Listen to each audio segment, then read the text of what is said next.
Hello everyone, नमस्कार। कैसे हैं आप? शरीर में ऑक्सीजन कम होने के कारण क्या क्या हैं? कौन से ऐसे कारण हैं कोरोना के अलावा जिनकी वजह से हमारे शरीर में ऑक्सीजन की मात्रा कम होती है?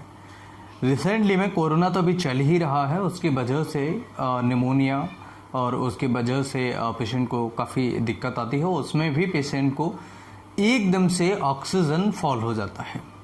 तो बेसिकली हाइपॉक्सीमिया या हाइपॉक्सिया जो होता है वो किन किन पेशेंट्स में कोरोना के अलावा भी हो सकता है और इसे घर पर कैसे बढ़ाएं, यानी कि उसे घर पर कैसे मेंटेन करें।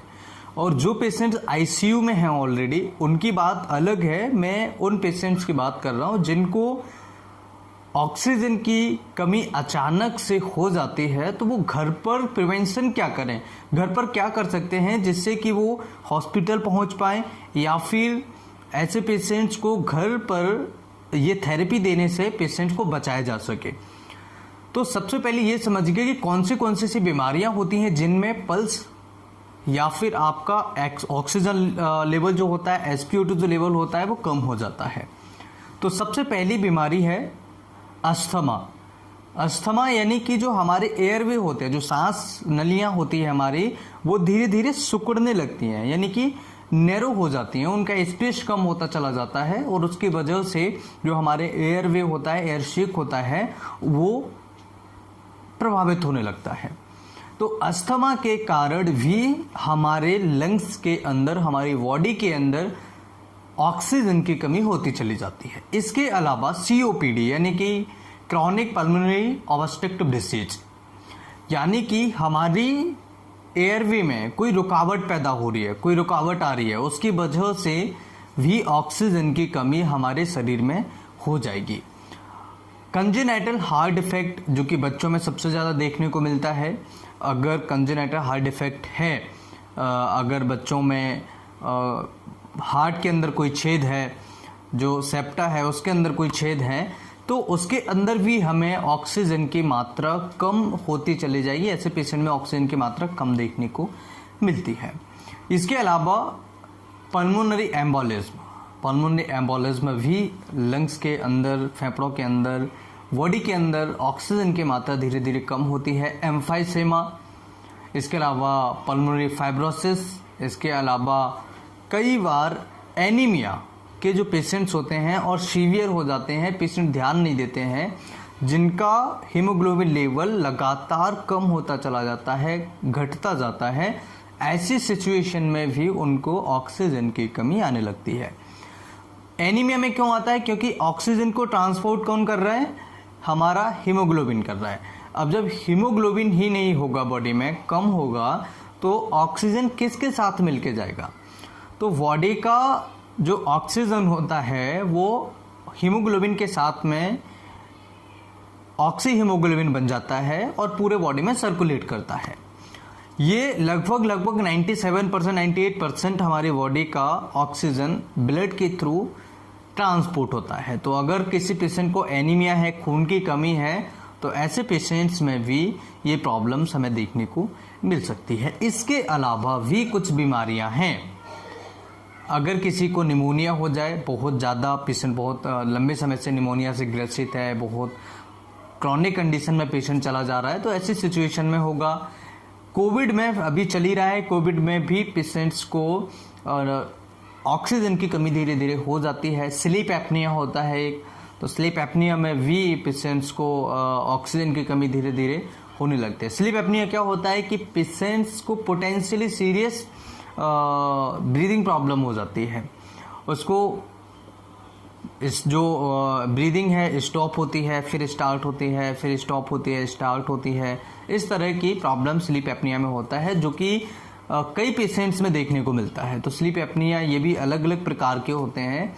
ऐसी सिचुएशन में भी हमें जो ऑक्सीजन का लेवल है वो फॉल होता चला जाता है। इसके अलावा अगर हम बात करें हार्ट की प्रॉब्लम्स, अगर किसी पेशेंट को है, तब भी पेशेंट को ऑक्सीजन का जो लेवल है वो धीरे धीरे फॉल होता चला जाता है। तो काफ़ी सारी बीमारियां हैं, स्पेशली लंग्स की जो बीमारियां हैं उनके अंदर हीमोग्लोबिन ऑक्सीजन जो होता है वो धीरे धीरे कम होता चलाता है और हीमोग्लोबिन अगर बॉडी में कम होगा तब भी ऑक्सीजन की जो मात्रा होती है वो धीरे धीरे कम होती चली जाती है।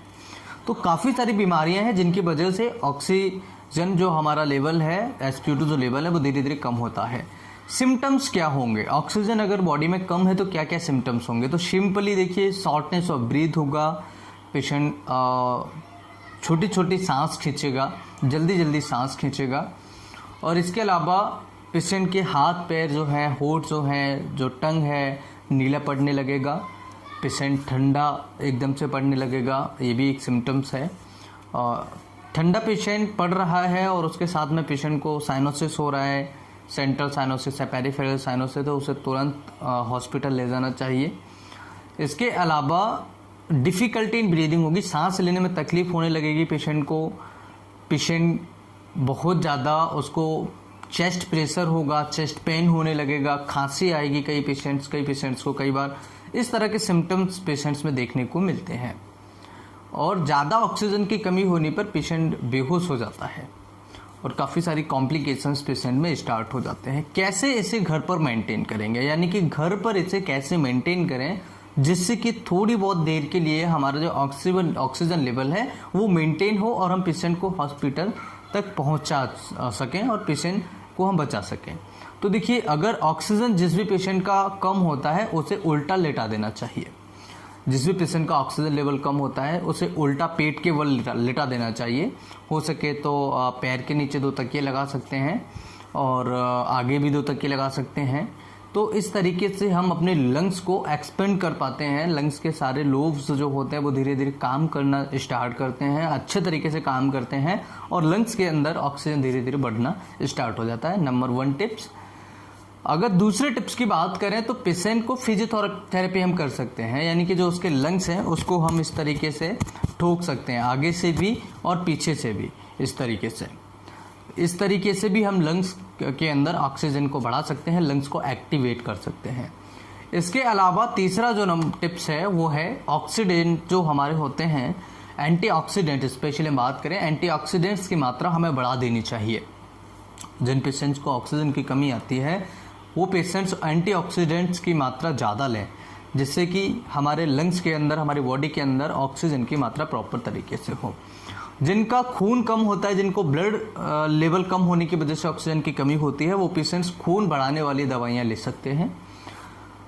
जिन पेशेंट्स को आईसीयू में है, एडमिट किया गया है, जो आईसीयू में एडमिट हैं, वो अपने लंग्स की, अपने अटेंडेंट्स के द्वारा फिजियोथेरेपी करा सकते हैं, उल्टा लेट सकते हैं। इस तरीके से वो लंग्स के अंदर ऑक्सीजन को बढ़ा सकते हैं।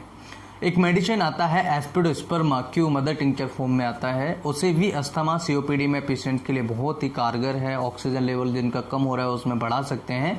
लेकिन ये दवाई होम्योपैथिक फिजिशियन के बिना कंसल्ट के आपको ये दवाई नहीं लेना है, इस बात को आप याद रखें।